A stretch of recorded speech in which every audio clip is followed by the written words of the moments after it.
Pour ceux qui ne me connaissent pas, je réponds tout simplement à notre Badiès, élève de la 12e année culturelle commandant Lansana Kamara. Je suis là devant vous ce matin pour vous expliquer les personnages de ce merveilleux conte qui nous a été raconté par notre conteuse Tiena Biara. Mais avant de vous citer les personnages de ce conte, j'aimerais d'abord définir les personnages d'un conte.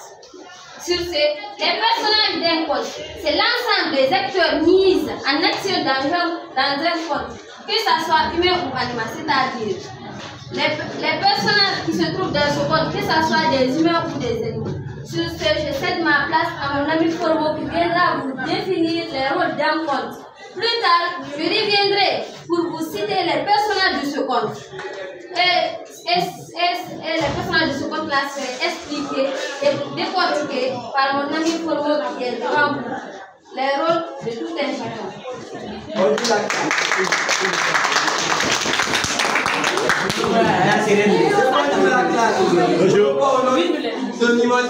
Antoine Erwan Formo Kossi Kwemoti, élève de la dite classe au groupe scolaire commandant Lansana Kamara, force de bel avenir. Je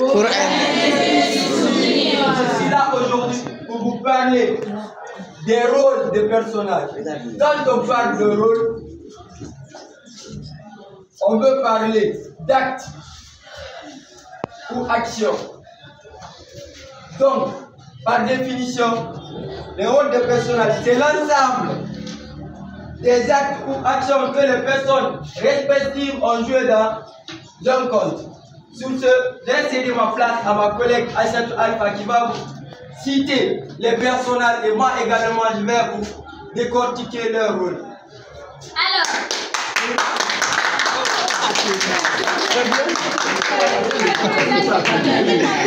le travail est bien formé. Alors, les personnages de ce merveilleux conte sont, nous avons Ayanda. Ayanda est le principal de ce merveilleux conte qui est aveuglé par sa vengeance. Qui est aveuglé par sa vengeance et le désir de séduire tous les hommes du village, y compris le roi. Puis Odogo.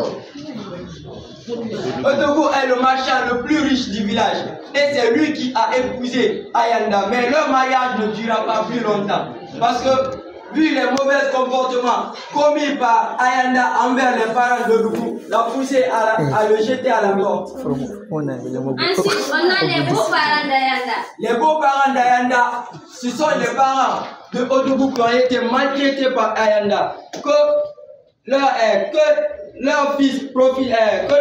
parents profitaient de leur fils à cause de l'argent. On a les parents d'Ayanda. Les parents d'Ayanda n'ont pas joué grand rôle dans ce conte. Ils ont donné seulement naissance à Ayanda puis l'ont hébergé lors qu'elle a raté son premier mariage.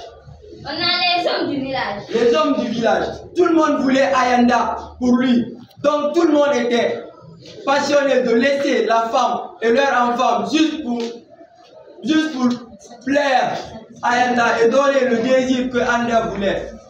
On a les femmes du village. Les femmes du village, c'est eux qui ont été victimes de la vengeance d'Ayanda, car elles voyaient leur foyer se détruire, leur foyer se briser, mais elles ne pouvaient rien faire malgré que Ayanda attirait tous les hommes du village.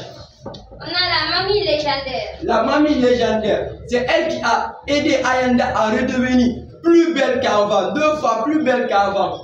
Et enfin, nous avons le roi. Le roi est le sauveur ou le souverain du royaume.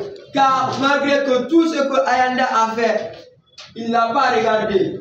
Maintenant, je m'en vais vous dire ceci. Beauté dans beauté donne plus de beauté, mais ne pourra jamais aveugler celui qu'on veut séduire. On vous remercie.